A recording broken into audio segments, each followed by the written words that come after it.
So there comes a time in every great journey that journey must come to an end, and Bitcoin rallies are none the dissimilar.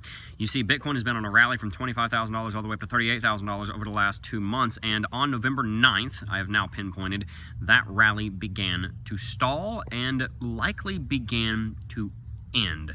Now I want to put this out here up front. One of the things we teach in the Cryptocurrency Technical Analysis Academy is that markets and trading and investing in them is a game of statistics and probabilities. You have to understand that sometimes we're going to be wrong. Markets can do things that are at random, but all of our analysis is pointing to one conclusion. I'm going to share with you what that is today and how it will apply to your trading and your investment and help you make some money. So that rally that we talked about on Bitcoin from $25,000 to $38,000 was meteoric. It was the largest rally that we've seen in over 2 years on Bitcoin. It was driven by a lot of speculation about the Bitcoin ETF. And so on November 9th, when we had news coming out that an Ethereum ETF would be coming, we expected that Ethereum would rally to 2,500 and Bitcoin would rally exceptionally far as well. But something very interesting happened. It didn't. Instead, Ethereum hit its local high and Bitcoin hit its local high all on the same day, last Thursday. Fast forward to today, and both markets are down a little over 10% from the high that was set. And it reminds me of 3 different points in the history of Bitcoin that I think are of note. It reminds me of an analogy to the Second World War, and it reminds me of one of the basic principles of technical analysis and trading that I think all of us need to remember. So let's dive right on into it. There are 3 instances in history that something similar has happened. The most recent was when Ripple won their case against the Securities and Exchange Commission on July 13th. Of this year. Bitcoin had already gone through a massive rally on the back of the BlackRock ETF being announced about a month earlier in June, and Ripple won its case against the SEC, and that sent Bitcoin up to $31,850. Unfortunately, Bitcoin had already rallied about $7,000, so it wasn't able to rally any farther. And if you look on the chart, Bitcoin ends up ending its rally on the very same day that we had some of the most bullish news that the cryptocurrency market had seen in a year come out. Ripple having won its case against the SEC. Because remember, just several months ago, the SEC was coming down hard on Coinbase and Binance, which they still are. They were at the time still in the lawsuit against Grayscale and also in the lawsuit against Ripple.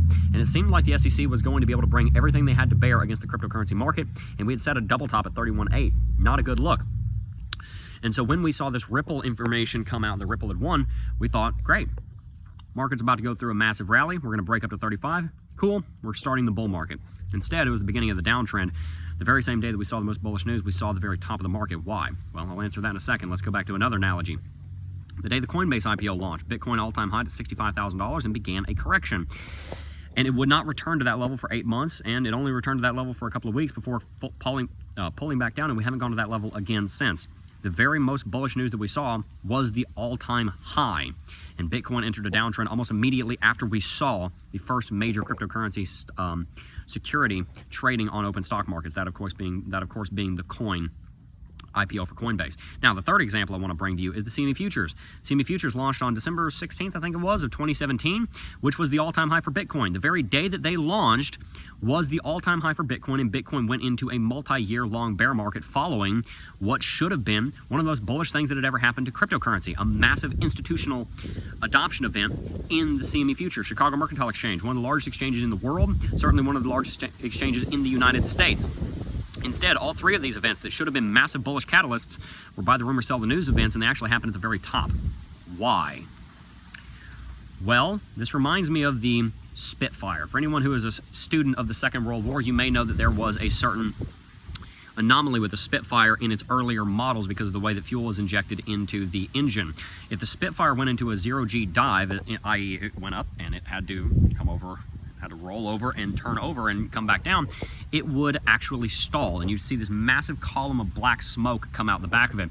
The Bf-109 and the Focke-Wulf 190 pilots of the Luftwaffe realized this, and so that they would intentionally put Spitfires into climbs where eventually they would have to dive, they would stall, and because they had stalled, they'd lose power to their engine, so the engine would stop turning, the engine would stop rotating, so they wouldn't have any forward thrust, and they would lose power to the control surfaces, so the thing would basically fall straight out of the air and it would have to be pulled out of the stall. In that time, the Bf-109 and the Focke-Wulf 190, other fighter aircraft pilots would take them out. So the Spitfire was refitted with fuel injection, because the problem was with the carbureted fuel injection model, there would be too much fuel put into the engine, and there'd be so much fuel in the cylinders that it would actually smother the the reaction, the fire, if you will, in the engine. And so you'd have that massive column of black smoke because you have a bunch of unburnt fuel coming out the exhaust of the Spitfire, and it would stall. And the reason it would stall is because at the peak it got too much fuel and it wasn't able to burn properly. For a fire to burn, you need three things. You need heat, fuel, and oxygen. If you have too much of any one of those forces, except really heat, mainly too much fuel or too much oxygen, and you smother one of the other parts of that triad, you put the fire out. And so what happened at the height when we saw the Ethereum ETF come out on November 9th? What happened when the Ripple case was won? What happened when Coinbase was launched? What happened when CME Futures came out and we all-time high or local high on the same day? And on the same day that these massive bullish events happen, Bitcoin goes into a correction. Why? Why did that happen? Well, you had too much fuel and not enough oxygen. You smothered it. And what happens is that when those massive bullish stories come out and the market doesn't move to the upside, because it has already moved to the upside so much, the bulls have already expended so much energy, that when those bullish stories come out and you don't see a massive rally, then the traders, like great white sharks in the water sniffing for blood, sniff lack of confidence. And there's nothing that a lady can sniff better than a lack of confidence. There's nothing that somebody that is being sold something can sniff better than a lack of confidence. And there's nothing that a trader can sniff out better than a lack of confidence. If you're a salesperson, one of the most potent weapons in your arsenal to sell someone something is confidence in the product that you are selling. If I walk up to you and I say to you that CT2A has sold over 5,000 copies and it is one of the greatest technical analysis academies that's ever been created in cryptocurrency, and I'm confident about that because I've got the testimonials from hundreds and thousands of people to back that up, and I tell you that with confidence, you're likely to buy it. Links in the description. If I come up to you and I say, well, you know, there's this rebate going on right now in Florida, and I think, but you don't have to buy it. It's okay if you don't buy it. I won't be hurt. If you put solar panels on your roof, Governor DeSantis might give you $500. I'm just saying, but you don't have to do it. Who are you going to buy from? You're going to buy from the person that's confident.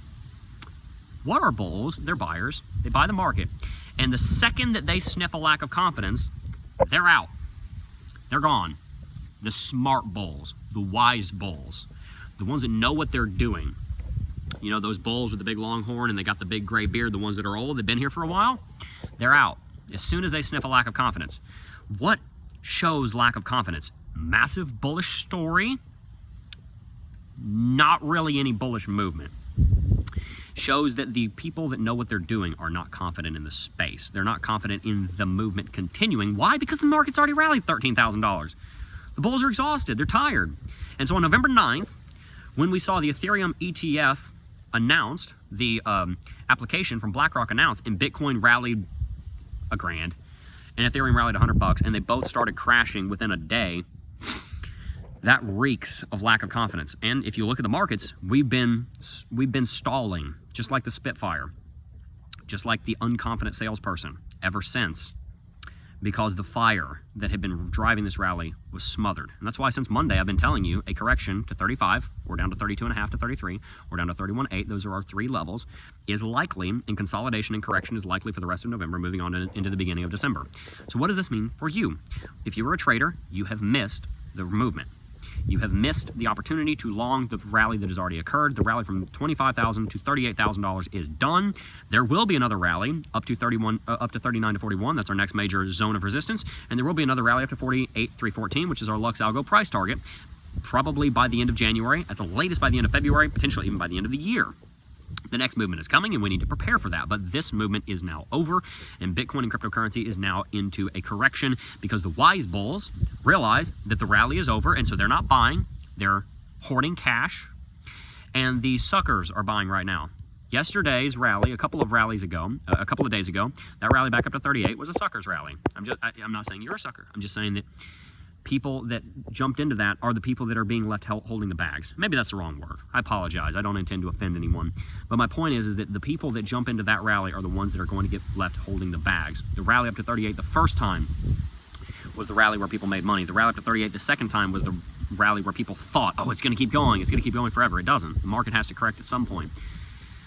So what you saw on Tuesday was not a bear trap. It was an early warning sign that a correction or at least some consolidation in time, sideways trading, is oncoming.